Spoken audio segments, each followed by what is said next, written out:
예, 9월 23일자 증권자 실 말씀드리겠습니다. 뉴스에서 많이 나오는 폭스바겐에 대해서 간단히 말씀을 드릴게요. 그 폭스바겐의 그 책임자가 전 세계 1100만 대의 그 디젤 차량에 눈속임 차단 장치가 있었다는 걸 인정하고요. 거기에 대해서 이제 눈물을 흘리면서 굉장히 사과를 했습니다. 그래서 전체적으로 비용을 60억 유로 정도, 한 8조 원 이상의 비용을 예상을 하고 있습니다. 그러나 이제 단순히 그 8조 원 수준이 아니라 이 이미지 추락에 대한 파급 효과는 굉장히 클 거고요. 폭스바겐의 그 미래에 대한 그 앞날도 불안해지는 것처럼 보이고 있습니다. 우리나라 현대차 등 그 자동차 업계에서는 폭스바겐 경쟁사에 대한 그 악재로 반대적인 호재 모습이 나타나서 주가가 좀 올랐는데요. 단기적으로 하루 이틀 2, 3일은 그럴 수 있을지 몰라도 중기적으로 가면 그 자동차 업계 전반적으로 악재가 나타날 것 같습니다. 특히 우리나라 그 자동차 업계에도 재신임에 대한 부분이 나타난다 그러면 그 주가는 더 하락하지 않을까 그렇게 예상을 합니다. 네, 그러면 그 두 번째로 글로벌 주가 하락에 대해서 말씀을 드릴게요. 미국의 그 금리가 아직 그 확정이 안 됐죠. 10월 인상설, 12월 인상설 이렇게 말들이 많습니다. 예, 그런 얘기가 많다 보니까 불확실성에 대한 그 불확실성에 대한 그 불안함과 그 중국 경기 침체에 대한 영향이 지속적으로 이어지면서 세계 주가가 계속 하락하고 있어요.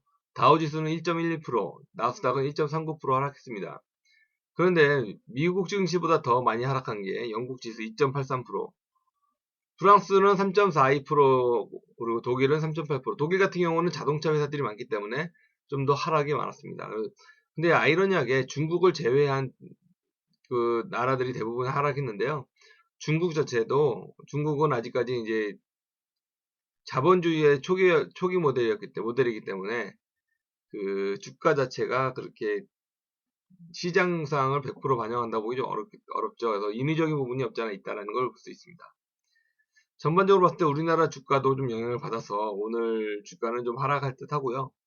어제 방미한 그 시진핑이 어떻게 그 결과를 나타내에 따라서 기대 심리가 조금씩은 보여질 것 같습니다. 메리스 피해 의료기관에 보상을 실시한다고 했습니다. 우선 1000억을 보상하고 추후로 1500억을 더 보상한다. 그리고 경영에 어려움을 겪고 있는 병의원에 대해서 긴급자금 4천억 원을 융자로 지원을 한다. 근데 실제로 메리스 때문에 그 병원만 고생한 게 아니라 굉장히 문 닫은 업체나 자영업자들이 굉장히 많습니다. 근데 그걸 외면하고 의료기관하고 병의원만 지원하는 게 좀 안타깝죠. 작년에는 세월호, 올해는 메르스 때문에 경기 침체가 굉장히 컸던 부분이 있습니다. 1%, 2% 이상의 그 경기 침체를 나타내고 있었죠. 아무튼 이런 그 지원으로 인해서 의료기관에다가 뭐 납품을 하는 어떤 뭐 소모품이라든지 부자재라든지 이런 업체들한테는 그 매출 회수라 또는 추가 매출이 발생할 수 있는 그런 호재가 될 수 있겠습니다. 한국판 블랙 프라이데이가 열린다라고 이제 크게 신문에 나왔는데요. 블랙 프라이데이는 연말에 그 세일이 몰리면서 그 주로 줄 서서 쇼핑을 하는 그런 미국의 문화였죠. 추수감사절 다음 날인 11월 마지막 주 금요일부터 연말까지 이어지는 세일 기간으로 연간 소비의 20%가 이때 한다고 합니다. 그러니까 엄청나게 많은 소비가 발생된다는 얘기죠. 이런 걸 따라서 코리아 블랙 프라이데이를 10월 1일부터 14일까지 2주 동안 진행한다고 합니다. 백화점 75%인 71개, 대형 유통, 이마트 같은 대형 유통업체 90%인 398점, 대부분의 유통 채널이 참여를 합니다. 그래서 이동안에는 뭐 최대 70%, 많을 때는 90%까지 할인을 하는 것도 나타난다고 하고요. 이 소비 진작을 위해서 여러 가지 프로모션을 진행하면서 정책을 책정하면서 프로모션 등 할 때의 가격 정책이라는 이런 부분을 전부 다 완화시키기로 했습니다. 예, 별도의 예외 법인을 만들어준다는 얘기죠. 이렇게 보면 그 카드사나 통신사 등 불법과 적법을 아슬아슬하게 왔다 갔다 줄타기 하고 있는 그런 업체들은 굉장히 호재로서 나타나면서 공격적인 프로모션을 진행하지 않을까 그래서 합니다. 그래서 이런 업체들이나 또는 그 유통업체들은 매출이 최소한 30% 이상 급증할 것으로 나타난다고 보면 그 유통업체들도 굉장히 호재로 나타나지 않을까 생각합니다. 예, 인터넷 전문은행이 일주일 앞으로 다가왔습니다. 그 예비신자를 신청한 마감이 일주일 앞으로 다가왔는데 크게 4개의 컨소시엄으로서 얘기가 되고 있습니다. 다음 카카오 컨소시엄, 그 KT 컨소시엄, 인터파크 컨소시엄, 그리고 500볼트 컨소시엄. 이 중에서 500볼트 컨소시엄은 아직 그 CEO 자체도 경험이 많지 않고 컨소시엄 자체도 구성이 많지 않기 때문에 우선 제외가 될 것으로 예상이 되고요. 다음 카카오하고 KT 그리고 인터파크 3개의 3파전으로 압축되는 삽니다.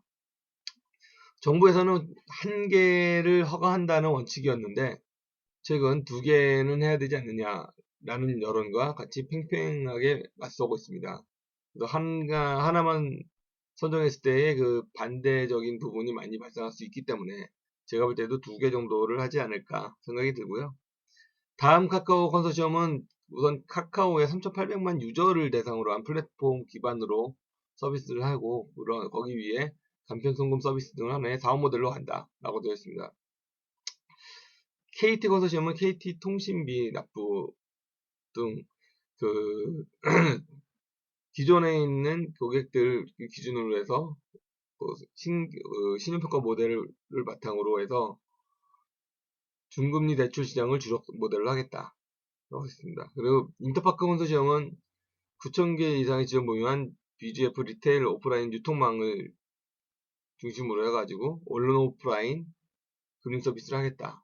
이렇게 되어 있죠. 근데 이 중에서 뭐 특히 KT 컨소시엄은 구성을 보시면 최근 클라우드 펀딩으로 유명한 8%와 페이먼트 게이트웨이사인 이니시스 모빌리언스들이 대거 참여하고 있기 때문에 좀 유력하지 않을까 생각합니다. 다음 카카오 컨소시엄 같은 경우는 PG사로서 아직 합류된 업체가 없는데 제 개인적인 생각으로는 LG U+가 합류할 가능성도 있다고 봅니다. 인터파크 컨소시엄에는 SKT가 합류되었기 때문에 이런 식으로 판정리가 되지 않을까 생각합니다.